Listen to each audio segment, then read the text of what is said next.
Talofa lava. Whakalofalahi atu. Kia rana, taloha nei. Kia ora. I'm Emeline Afeaki Mafile'o. I'm the daughter of Whakaloloma Sebastiano Afeaki, the daughter of late Edith Mary Percival, who grew up in Ha'apai and in Savelalo in Samoa, and has descendants from Ngāti Awa and Whakatane. I'm a South Auckland girl. I was born in New Zealand. I was raised in Mangere. I have 3 lovely boys, Tanla Sike, Sebastiano Isikeli Mafile'o, and my husband Alibate is from a village in Tonga called Golonga, which is at the far east of Tonga, second to last village on the island. A lot of my heritage and my background has influenced who I am today and the projects that I have been able to innovate. Just from being Tongan, Samoan, Maori, and New Zealand born has allowed me to think what I believe is innovative. So my greatest innovation that I bring to this conference is my Pacificness. You know, simply through the blended cultures and the communities that I've lived in, I've been able to, what I've clearly established as seeing the blends and the diversity meets innovation. So where there's diversity, I believe that we could easily birth out innovation, but this is all dependent on how we see life. So I grew up in South Auckland all my life. I grew up amongst a vibrant, colourful, vibrant, collective community where reciprocity and just, you know, basic neighbourly meals were enjoyed. And then I went on to university. At my parents, who are migrants, had never thought that their child would leave without first being married. So I had to ask them if I could go to university and just do some education. I thought that might be a real winner, knowing that Pacific people are strong believers in education. So to my mother's distraughtness, she let me go, and I left for a far, far destination called Albany, which is in the North Shore. I had no idea where Albany was. And my parents drove me out over the harbour bridge for the first time. I must have went when I was a child. And I went out and studied my first social work degree in Albany, and I was on student campus. And a lot of my experience amongst non-Pacific people was really where I began to value myself and value what I could bring.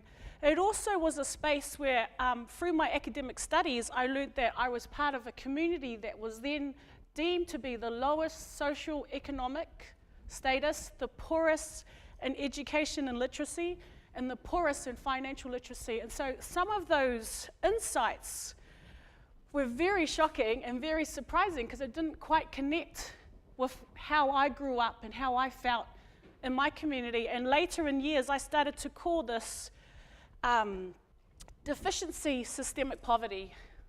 So I'm just going to use that word a little bit in this presentation because I believe that systemic poverty is something that we're born into because many of the systems in our surrounding legal societies or just how we live in society kind of allow for that system to be emphasized. And so for me, innovation for me has been trying to find ways to bring people out of systemic poverty and using innovation for transformation, not just economically, but just holistically overall.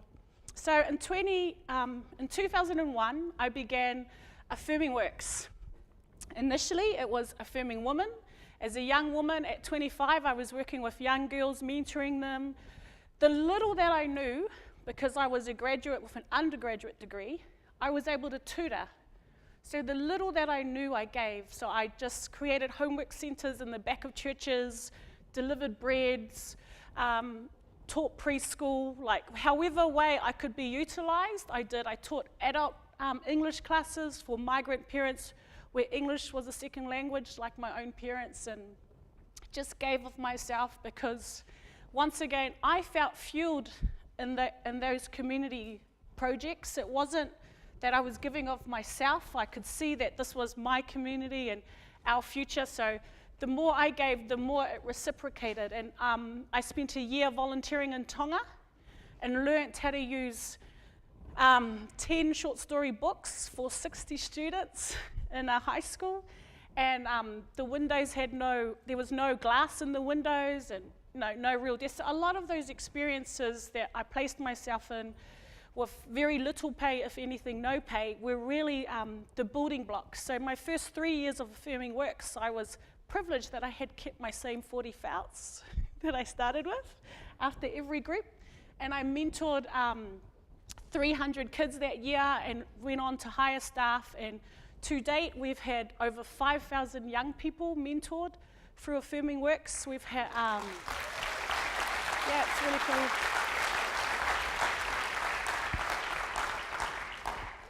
We've got an over 90% success rate for NCEA levels, which is the awesome thing about it. We've got talented people like Cooper Vuna, who played for the Aussie Wallabies, our very own Charlie Faumuino, who's in the All Blacks now, young Sid, a hip-hop artist. We've just got a whole list of young people that have gone on to become lawyers and policemen and have all attributed some of the values that we've taught them through their mentoring program about that they are here not just to exist for themselves, but to exist for others and for the communities around them. Our mentoring programs have gone on to primary schools and intermediate and at risk. So we've designed programs around our culture and around what's really hip and in. And you'll hear from Yvonne shortly, who's one of our youth workers. And it's all around engagement and development for our young people. As a result of the work in Affirming Works, I was able to then, in 2004, set up a consultancy company called Mafile'o Consultancy. I'm just trying to print a slide. And so what that did was it allowed me to then take what was my experience as a practitioner and turn that into some policy. And I went on to finish a master's in policy. So then I was able to directly make some input to some documents for government. So I've had the privilege of writing the Auckland Pacific Youth Strategy, gang prevention work in Mangere, as well as family violence work. And this is my a recent document that I wrote, which was ethnic specific for family violence. And so some of that work was about bringing our elders together that can only speak Tongan and sitting with them and hearing from them and being able to translate some of the conversation that needs to happen in our traditional models so that we're speaking into existing laws here, particularly in areas of social development and in the social sector. So I've been involved in the Wana Ora Commissioning Board for Pacific Futures and just a number of activities that has allowed me to use my policy development and my policy insight. So that's been awesome. Another area of work that has come from the work in the community with Affirming Works and consultative work has been the setup of our cafe called Community Cafe. It was a simple idea, just like how initially I looked at what I had to offer my community as a young girl. As I continued to grow and mature, not just in my skills, but in knowledge and through my marriage and family, together my husband and I would examine what more could we offer our community. And he's actually, his background is in baking, so he's a skilled baker. So it was a simple resolve. We just decided, why don't we move the social service agency into a cafe?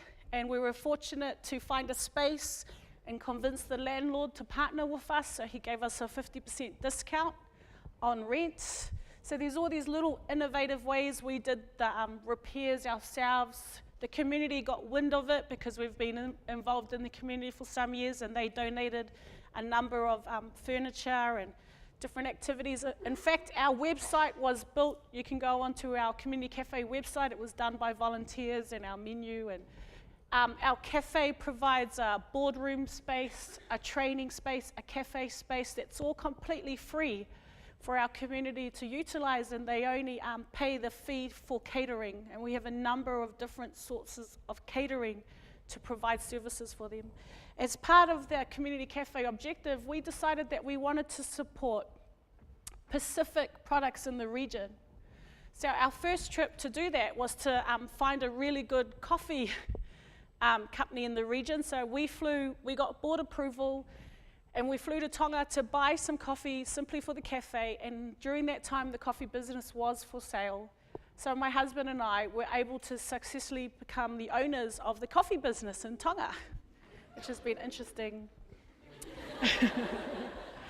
We spent 3 years living in Tonga, so we were back and forth for 7 years, so we stayed for 3 years, and we restored 10 cooperative farms that have about 800 to 1,000 trees a farm that belong to other people in the nation. We brought old workers back. We employed around 80 people annually to harvest the farms and work in the factories and produce the coffee. And we're probably 90%, if not the entire market of the coffee business in Tonga, which is little old Tonga. So we're really fortunate that we're able to generate income in Tonga, but in the last year we increased our staff wages because we're trying to take what we do here around living wage and have that also penetrate in the region. So we're looking at finding ways where we can influence policy in the region, first by practicing the way we look after our staff and the way we work with our staff. Some of the amazing things that have come out of our coffee production in Tonga is that the staff have come into purchasing their own vehicles, building their own bathrooms, creating their own subsistent garden. We have a farm with them where we share pigs, and it just continues to carry on with just people in Tonga and involved in the business getting involved. We've put a cafe in the factory, so we're looking in the new year to create a tourist attraction for those that want to go. And there's another website for this coffee company, and I know that Matt's out there with the coffee, and he can answer any further questions that you might have. So we've just simply created this full chain of where the proceeds of our cafe support the mentoring and the work that's being done in our community, but the products in our cafe are also supporting the region. So we have coffee, we have jams from Fiji, we have hot sauce from Samoa. We have a number of new products that will come in the next year because I was fortunate to be recently in Samoa at a showcase with other Pacific Island products.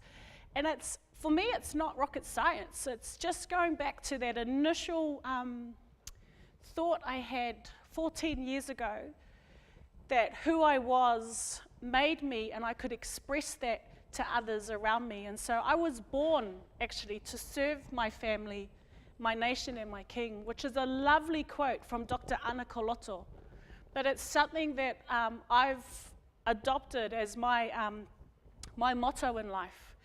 That yes, we have a king in Tonga, but I think a king can mean anything to you. It could be that purpose or that motivation, that reason you get out of bed. And so for me, it's been about, my service has been about for my family, for my nation, and for my king. And my husband and I, we look at each other and we know that in Tonga alone there's 100,000 people, and our challenge daily is to help this entire nation. Like this entire nation of just a few people, 100,000, could just really penetrate a world which I think could bring great impact, especially as Pacific people live in a diaspora. So, you know, there's few of us in the islands, but there's many of us across the ocean, and we have this thing where we call it the island telecom, where, you know, it's a whisper, and that impact can really begin to translate right through. I was really fortunate to be at SIDS these last few days and hear Helen Clark speak about saving the tuna in the Pacific.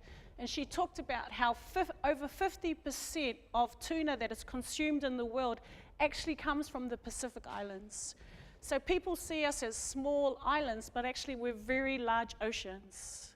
And so it's really creating that mentality where not just, you know, of course I started for myself, it was really for me to have that mentality and to see how far I could impact, but really that's allowed me to liberate others that I've come into contact with to also join us in impacting, because we do see the value and what it means to work collaboratively and collectively. Yeah, so it takes a whole village to raise a child, so I really want to encourage you. Thank you very much.